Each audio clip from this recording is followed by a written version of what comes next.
नमस्कार दोस्तों। आज हम माही नदी तंत्र के बारे में अध्ययन करेंगे। पूर्व की क्लास में हमने कच्छ के रण में जाने वाली नदियों के बारे में अध्ययन किया था, जिसमें लूनी और पश्चिमी बनास सम्मिलित थी। आज खंबात की खाड़ी में गिरने वाली नदियों के बारे में अध्ययन करेंगे, जिसमें पहला है माही नदी तंत्र और दूसरी है शाबर नदी। तो माही नदी तंत्र के बारे में अध्ययन कर लेते हैं। माही नदी को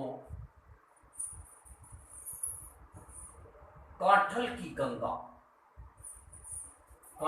गंगा के नाम से जानते हैं। आदिवासियों की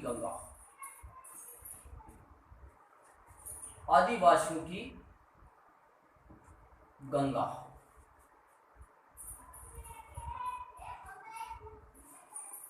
अंग्रेजी के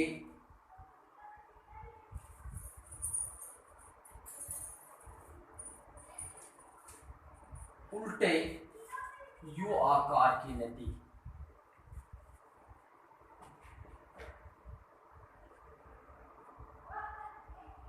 वागड़ की गंगा कर्क रेखा को दो बार काटने वाली नदी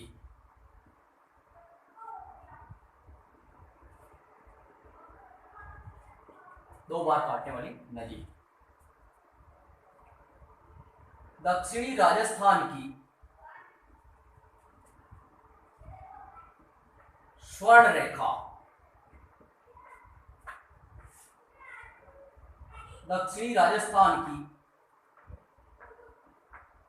सबसे लंबी नदी माही नदी की कुल लंबाई 576 किलोमीटर, जिसमें से राजस्थान में 171 किलोमीटर की लंबाई में बहती है। कर्क रेखा को दो बार काटने वाली नदी माही। इसी प्रकार हम विश्व के मैप में देखते हैं, कर्क रेखा, मकर रेखा, विषुवत रेखा, इन रेखाओं का महत्वपूर्ण स्थान है। तो मकर रेखा को भी लिम्पापो नदी है, एक लिम्पापो, जो मकर रेखा को दो बार काटती है। मकर रेखा को दो बार काटने वाली नदी लिम्पापो, और विषुवत रेखा को दो बार काटने वाली नदी, विषुवत रेखा को दो बार काटने वाली नदी है कांगो नदी। इसी प्रकार विषुवत रेखा को भी एक कांगो नदी है जो दो बार काटती है। माही नदी का संबंध सुजलाम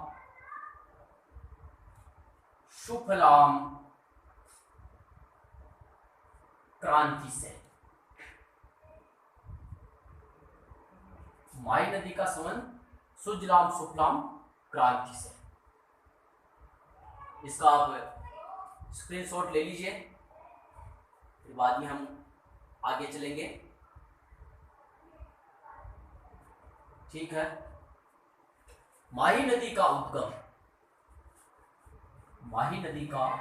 उद्गम होता है मध्य प्रदेश के धार जिले, विंध्याचल की पहाड़ी में अमरोरू की पहाड़ी नाम है, जो वहां की महज झील से। माही नदी का उद्गम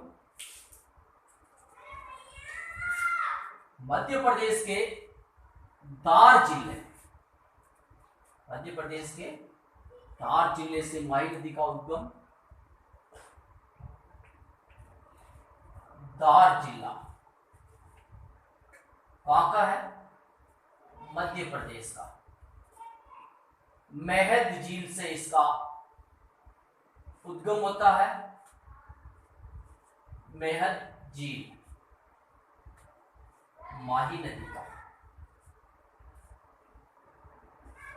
माही नदी का उद्गम धार जिला मध्य प्रदेश का, जिसमें एक अमरोरू की पहाड़ी, वहां की महत झील से इसका उद्गम होता है।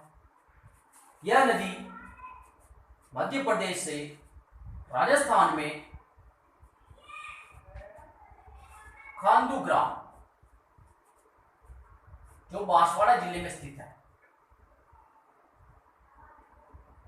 खांडू ग्राम बांसवाड़ा जिले में स्थित है, यहां से इसका राजस्थान में प्रवेश होता है। राजस्थान में प्रवेश खांडू ग्राम के पास से होता है और यह नदी आगे चलकर प्रतापगढ़ और बांसवाड़ा जिले के मध्य सीमा बनाती हुई आगे घूम के डूंगरपुर जिले में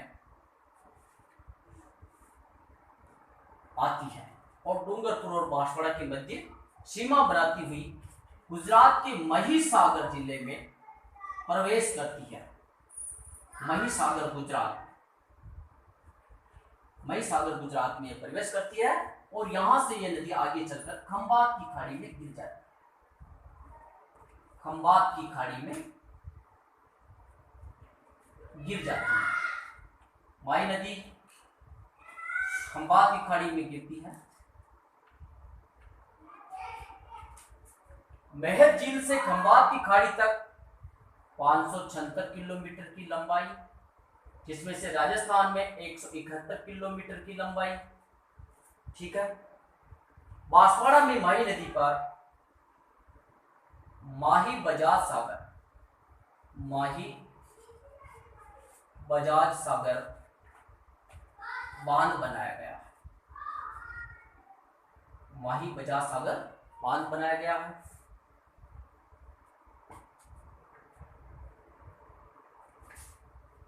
माही की एक सहायक नदी ईरू, जो बांसवाड़ा में आकर के इसमें मिलती है। माही बजाज सागर से पहले एक पिकअप बांध का निर्माण किया गया, जिसका नाम है कागदी पिकअप बांध। क्या है? कागदी पिकअप बांध। कागदी पिकअप बांध से 2 नहरें निकाली गई है। भिखाराम और दूसरी है आनंदपुर। 2 नहरें निकाली गई है कागदी पिकअप बांध से। यह नदी माही नदी बांसवाड़ा से आगे चल प्रतापगढ़ में आती है और प्रतापगढ़ से आगे घूमती हुई डूंगरपुर में आती है। उदयपुर की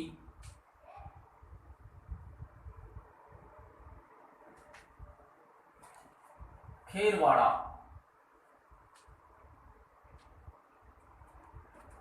ऋषभदेव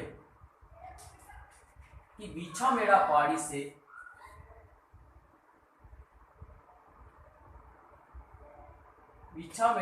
से सोम नदी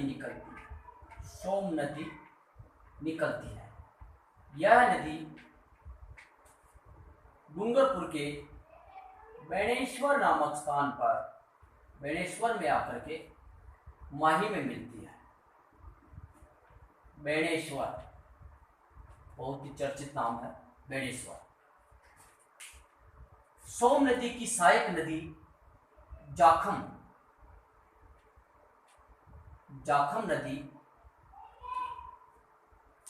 प्रतापगढ़ के छोटी सादड़ी तहसील है। एक छोटी सादड़ी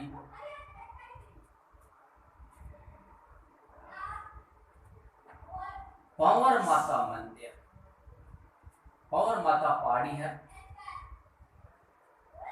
वहां से जाखम नदी निकलकर सोम में मिल जाती है। जाखम नदी निकलकर सोम में मिल जाती है और इस जाखम नदी पर जाखम बांध बनाया गया है। जाखम नदी पर जाखम बांध है।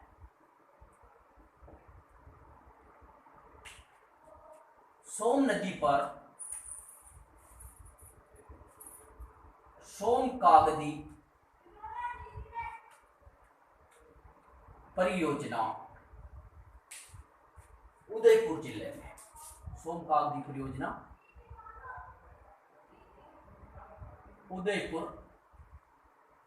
जिले में। और इसी नदी पर सोम कला अंबा परियोजना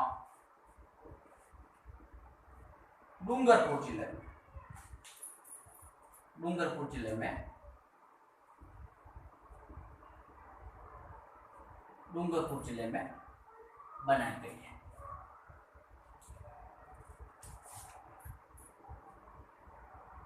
नौटापारा नामक एक गांव है, वहां पर इन नदियों का त्रिवेणी संगम होता है। एग्जाम में क्वेश्चन आ चुका है, आदिवासियों का कुंभ किस गांव में पड़ता है? तो नौटापारा गांव है। बेड़ेश्वर नामक स्थान, इसकी स्थापना संत मावजी ने की और यहां पर भगवान शिव की पूजा होती है। तो भारत का एकमात्र स्थान जहां पर खंडित शिवलिंग की पूजा होती है, खंडित शिवलिंग की पूजा होती है, वो है बेड़ेश्वर। यह आदिवासियों का कुंभ होता है। यहाँ पर आदिवासियों का कुंभ कहलाता है। यहाँ पर मेला लगता है माघ माह की पूर्णिमा। माघ माह की पूर्णिमा मेला पड़ता है। आप लोगों से क्वेश्चन आ सकता है, पूछ लिया जाता है, भाई माही नदी पर बेड़ेश्वर मेला कब पड़ता है? तो माही, माँ से माही और माँ से माघ, यानी माही नदी पर माघ माह में पूर्णिमा पर मेला पड़ता है। माँ से माही, माँ से माघ, माही नदी पर माघ माह में पूर्णिमा पर मेला पड़ता है। ठीक है, अब हम आगे चलते हैं। ये ऐसे मतलब आप लोगों को ध्यान में रखना है।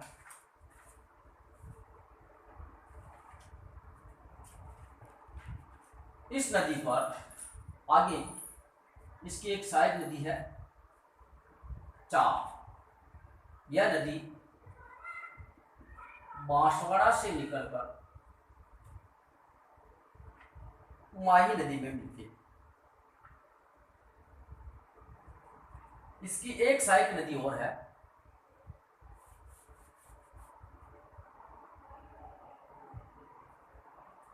अनास। ये आंबेर से निकलती है और डूंगरपुर में आकर के मिल जाती है। आंबेर से निकलती है और डूंगरपुर में आकर के मिल जाती है। डूंगरपुर से एक नदी निकलती है, वो है मोरेन। मोरेन नदी डूंगरपुर से निकल करके माही नदी में आकर मिलती है गलियाकोट डूंगरपुर में।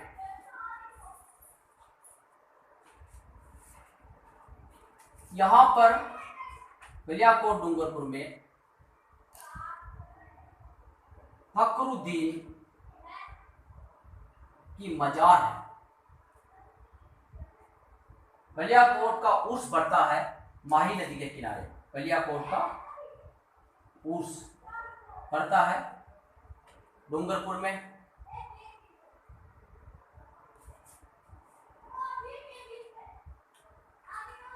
माही नदी आगे चलकर गुजरात के महिसागर में प्रवेश करती है। वहां पर इस पर कडाना बांध बनाया गया है। गुजरात में कडाना बांध बनाया गया। कडाना बांध में राजस्थान प्लस गुजरात की ये परियोजना है, जिसमें राजस्थान का हिस्सा 45% और गुजरात का हिस्सा 55% है। यहाँ की सारी जल विद्युत राजस्थान के हिस्से में आती है, सारी विद्युत राजस्थान के हिस्से में आती है। या दो परियोजनाओं के तहत इस नदी पर बांध बनाए गए थे, जिसमें एक था माई बजाज सागर और दूसरा था कडाना बांध। यह नदी राजस्थान की दक्षिणी राजस्थान की लंबी नदी है। इस नदी की इसका आप स्क्रीनशॉट ले लो, फिर बाद में इसकी नदी की जो सहायक नदियां उनको याद रखने की एक ट्रिक बताते हैं आपको, ठीक है। माही नदी की जो सहायक नदियां हैं उनको याद रखने की एक ट्रिक है।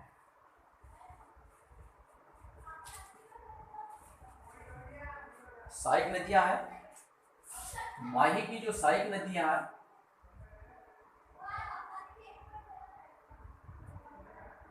सहायक नदियां भादर, ईरू, मोरेन, चाप, हरण, जाखम, सोम इत्यादि।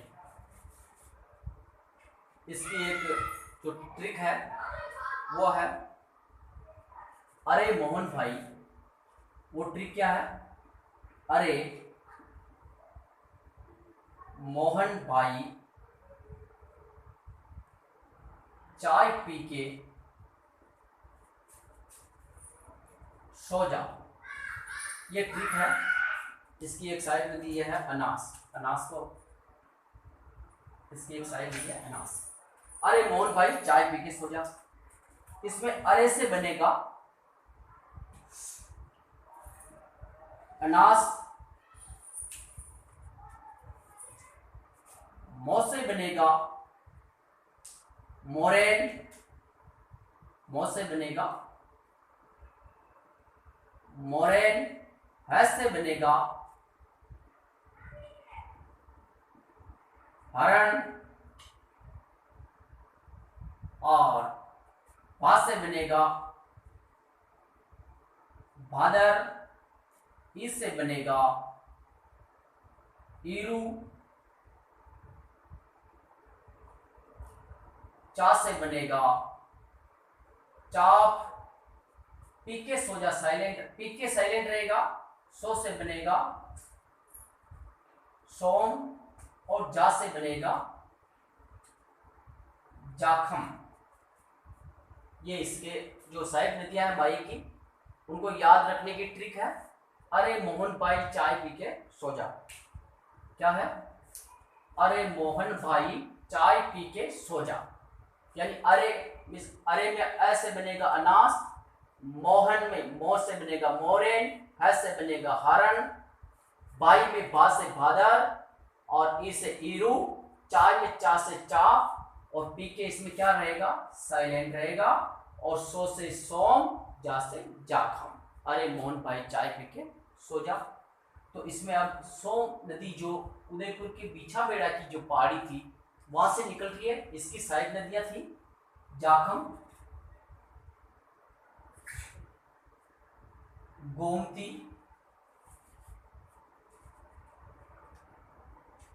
टीबी और सारण। ये इसकी साइड नदियां थी, ठीक है। और अनास जो नदी निकलती थी उसकी साइड नदी है हरण, ठीक है। अब इसके बाद में हम आगे अध्ययन करते हैं साबरमती नदी का। साबरमती नदी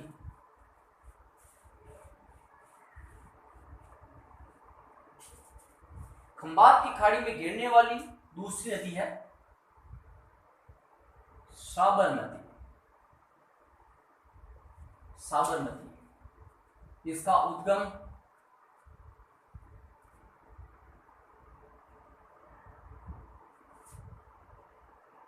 उदयपुर के कोटड़ा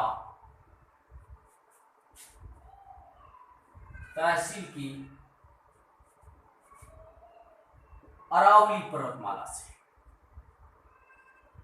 कोटा तहसील की अरावली से इसका उद्गम होता है। कोटा तहसील की अरावली से इसका उद्गम होता है। यह है कुल लंबाई, इस नदी की कुल लंबाई 416 किलोमीटर। इसकी लंबाई में से राजस्थान में बहती है ये 45 किलोमीटर और गुजरात में बहती है ये, गुजरात में 378 किलोमीटर के आसपास, 371 किलोमीटर, गुजरात में 371 किलोमीटर। कुल लंबाई 416 किलोमीटर, राजस्थान में 45 किलोमीटर और गुजरात में 371 किलोमीटर। इसकी सहायक नदियां हैं